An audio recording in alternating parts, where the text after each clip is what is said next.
안녕하세요. 뉴스와 사람들입니다. 윤석열은 출근길에 기자들의 인사 관련 질문에 대해 이렇게 답변했지요. 전 정권에 지명된 장관 중에 이렇게 훌륭한 사람 봤어요? 다른 정권 때하고 한번 비교를 해보세요. 사람들의 관심이 안 가는데. 대답 중에 기자를 향해 삿대질을 하며 30초도 채 안 된 채 퇴장해버립니다. 윤석열의 발언대로 문재인 정부에 비해 능력도 도덕성도 월등하게 높은 내각일까요? 고민정 의원은 이렇게 밝혔습니다.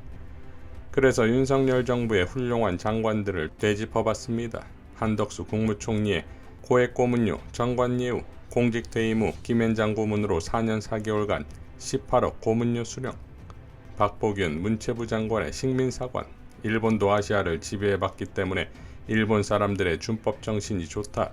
민족적인 교육도 있지만 세계를 경영해본 습관 때문.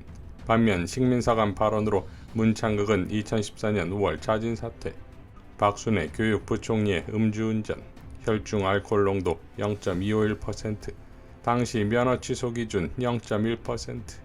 이상민 행안부 장관의 위장전입 의혹, 강남 도곡동으로 부인만 주소지 이전. 그럼에도 불구하고 모두 임명이 강행됐습니다. 보건복지부 장관은 2명이 연속으로 낙마하는 초유의 사태까지 벌어졌습니다. 임명 차례가 아닌 자진 사퇴한 분들은 어떻습니까? 정호영 복지부 장관 후보자의 자녀 편입비리 의혹, 김인철 교육부총리 후보자의 방석집 심사, 김승희 복지부 장관 후보자의 정치자금법 위반 혐의로 검찰에 수사 의뢰. 대통령께서 생각하시는 훌륭한의 기준이 무엇인지 궁금합니다. 인청 내내 인사 기준을 밝히라 요구했지만 끝내 모르쇠로 일관하셨습니다. 인수위 시절 인사검증 라인의 책임을 추궁했지만 이 역시 묵살했습니다. 인사청문을 할 수 없는 상황에서 후보자 지명은 거둬 들여달라 요구했지만 이것도 무시하고 심지어 인청 없이 장관을 임명하셨습니다. 대통령께서는 어느 세상에 살고 계신지 궁금합니다. 심지어 자기 부정을 하고 계시는 윤 대통령을 보며 유체이탈 화법의 정수를 봅니다. 라고 일갈했습니다. 자, 박주민 의원도 이렇게 밝혔지요. 윤석열 대통령 본인도 전 정권 인사였다는 사실은 까맣게 잊은 듯 합니다. 그리고 자꾸 무슨 일이 있을 때마다 전 정권 찾으시며 비교해달라는데 정말 도저히 안 할 수가 없습니다. 취임 2달 만에 윤석열 대통령 지지율 43%, 문재인 대통령 임기 마지막 지지율인 45%보다 낮습니다. 윤석열 대통령에 대한 부정평가 이유 중 가장 비율을 차지한 것이 바로 인사 문제입니다. 그렇게 수많은 인사 논란을 일으키고도 또다시 본인의 사법연수원 동기인 송홍렬 교수를 성희롱 발언 논란에도 불구하고 공정거래위원장으로 지명했습니다. 음주운전과 갑질 논란을 빚은 박순애 교육부 장관을 청문회도 없이 임명해버렸습니다.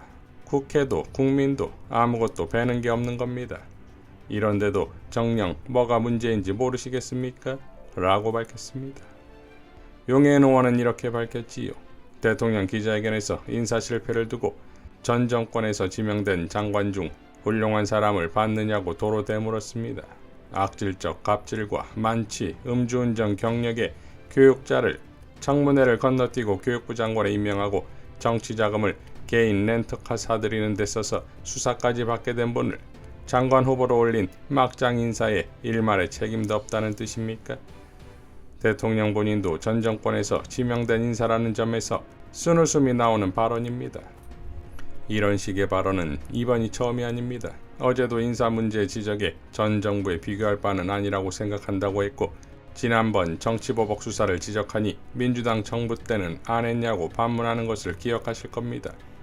정권의 우열 판단은 국민이 하는 것이지 대통령이 하는 게 아닙니다. 하물며 자신이 책임을 회피하기 위한 정가의 보도로 전 정권을 써먹는 것은 말할 나위 없이 부적절합니다. 이런 얄팍한 수가 언제까지 통할 것이라고 믿는 대통령의 안이한 인식이 놀랍습니다. 급기야 지지율은 별로 의미가 없는 것이고 제가 하는 일은 국민을 위해서 하는 일이라며 본인에게 비판적인 국민의 태도는 그다지 신경 쓸 필요가 없다는 말씀까지 대놓고 하시지 않았습니까? 본인의 실정에 대한 지적은 정치적 공격에 불과하다 믿으니 민주정치의 본질까지 망각하는 발언이 여과 없이 나오고 마는 것입니다. 오늘 교육부 장관 임명식에서는 언론에 또 야당의 공격을 받느라 고생했다고 격려했습니다. 정당한 비판들이 윤 대통령에게는 한낱 공격에 지나지 않는 것입니다. 계속 이런 태도로 임기를 채우실 수 있을지 모르겠습니다. 오류와 실패를 전혀 인정하지 않는데 국민이 그대로 두겠습니까? 20대 대통령은 문재인이 아니라 윤석열입니다. 본인이 한 일에는 본인이 책임져야 한다는 점을 자각하십시오. 전 정권 핑계를 늘상 들어줄 만큼 국민은 한가지 않습니다. 민심 무서운 줄 아셔야 합니다. 라고 일갈했습니다. 황교익 작가는 이렇게 밝혔지요. 전 정권에서 지명한 장관들 중에 훌륭한 사람 봤어요? 윤석열이 자신의 인사 실패에 대해 질문하자 이렇게 대답했습니다. 윤석열의 말은 이전 정부에 대한 비판이 아닙니다. 이전 정부에서 장관으로 일했던 개인들에 대한 모독입니다. 윤석열의 가장 심각한 문제는 공과 사의 분별이 없다는 것입니다. 정치 비판과 인격 모독을 분별하지 못하는 자가 대한민국 대통령이라니 비참합니다. 전 정권 인사들 중에 그렇게 훌륭한 사람을 봤나?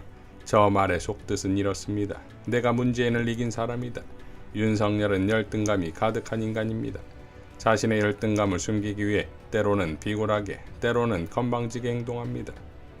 윤석열은 자신을 임명한 문재인에게 대어들어 이겼다는 자부심을 가지고 있습니다. 그런데 자꾸 자신이 하는 일에 문제가 있다고 지적을 하니까 열등감이 폭발을 하고 아침에는 자신이 문재인을 이긴 사람임을 사람들에게 확인시켜주고 싶었던 것입니다. 그런 건방진 말투와 행동이 그의 열등감을 극적으로 드러내고 있습니다. 누구든 열등감을 가지고 있습니다. 열등감을 잘 조절하면 긍정적인 동력이 되기도 합니다. 윤석열은 열등감 조절에 실패를 한 인간입니다. 일국의 대통령이 자신의 열등감 하나 조절하지 못하다니 비극입니다. 윤석열의 비극이 아니라 대한민국과 국민의 비극입니다. 라고 밝혔습니다. 자, 인사에 대한 기자들의 질문에 삿대질을 하며 전 정권을 모욕하고 자리를 떠나버리는 이런 수준이 대한민국의 대통령이다 이겁니다. 정작 본인은 지난 1월 음주운전은 예비살인이며 주세를 받아 피해자를 지원해야 한다는 심쿵 약속인지 뭔지를 내놓았던 자가 3월 당선 소감에서는 근소한 차이의 승리에 대해 질문하자 어제의 결과를 다 잊어버렸다는 답변을 하고 급기야 7월엔 음주운전 만취의 이력자를 교육부 장관 겸 부총리에 임명해버리는 기염을 토한다 이겁니다. 그러면서 전 정권보다 훌륭한 인사라고요? 이에 대해 이종필 교수는 이렇게 밝혔지요. 어제 청문회 없이 임명 강행한 교육부 장관 후보자 관련해서 음주운전은 사실이고 논문 표절 의혹 2건에 제자 논문 가로채기 의혹 1건이 있던데 다른 의혹은 더 있을지 모르겠다만 언론에서도 추후 철저하게 검증할 것 같지는 않고 그냥 의혹 보도에 당사자의 아니라는 해명만 기계적으로 보도한 뒤 업데이트된 내용이 있나 모르겠네.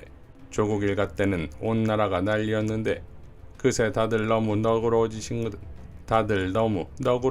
듯 하필 다른 부서도 아니고 교육부 장관 후보자라니 이렇게 별 문제 없다는 듯이 임명 강행되면 영부인 학위 논문 표절 의혹도 그냥 유야무야 퉁치고 지나갈 것 같은 느낌적 느낌. What a wonderful world 라고 밝혔습니다. 박홍근 원내대표는 이렇게 밝혔지요. 윤석열 대통령이 박순애 교육부 장관 후보자를 청문회도 없이 임명을 강행한 것은 내내 국민 간보기만 하다 악수를 둔 것입니다. 술을 마시고 운전대를 잡은 것은 사실상 예비살인이라고 비판한 것은 바로 윤 대통령 자신입니다. 그러나 결국 만취 음주운전 전력자가 윤석열 정부의 첫 사회부총리이자 교육부 장관에 임명되었습니다. 취임 50일 만에 윤석열 정부의 공정과 상식, 도덕성은 땅바닥에 떨어졌습니다. 박순애 장관은 국민은 물론 교육계에서도 아웃시킨 인사입니다. 만취운전, 논문 표절, 갑질 논란까지 드러난 의혹 하나하나가 교육부 수장으로서 심각한 결격 사유에 해당하기 때문입니다. 하지만 윤 대통령은 인사가 가장 큰 문제라는 여론조사의 결과에도 지지율은 별로 의미가 없다며 국민이 보내는 경고를 가볍게 무시하더니 국회가 정상화되던 첫날 찬물을 끼얹듯이 무청문 임명을 강행한 것입니다. 국민 검증 없는 국무위원의 국회 출석은 결코 동의하지 않겠다는 말씀을 다시 한번 분명히 강조합니다. 심지어 오늘은 연이은 부실 인사 지적에 대해 전 정권 지명 장관 중 그렇게 훌륭한 사람 봤냐 라고 국민정서와 동떨어진 황당무계한 궤변을 내려놓았습니다. 책임을 여전히 모른다면 인사 대참사는 멈추지 않을 것입니다. 연이은 검증 실패의 책임을 무겁게 인정하고 인사권자로서 결자해지하지는 못할 망정 민심을 완전히 무시하는 오만과 독선에 개탄을 금하지 않을 수 없습니다. 라고 밝혔습니다. 자, 이런 와중에 윤석열 정부 인사에 대한 잭팟이 터졌지요.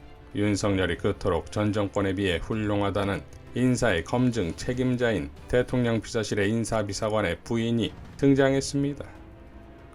MBC는 대통령 나토 순방에 민간인 이동행 1호기까지 탑승이라는 단독 기사를 보도하며 나토 순방길에 민간인인 김건희 지인이 대통령 전용기에 탑승했고 대통령 숙소까지 투숙했다는 사실을 보도하는데 이 여성이 대통령실의 인사비서관의 부인이다 이겁니다. 지난 봉하마을의 코바나 직원들에 이어 이번에는 지난 최순실의 국정농단의 차병원과 성형외과 의사가 데자뷰되지요. 이것처럼 문재인 정부와의 차별화가 또 있을까요? 제2의 국정농단의 서막은 시간 문제가 되었습니다. 이상 뉴스와 사람들이었습니다. 시청해주셔서 감사드립니다.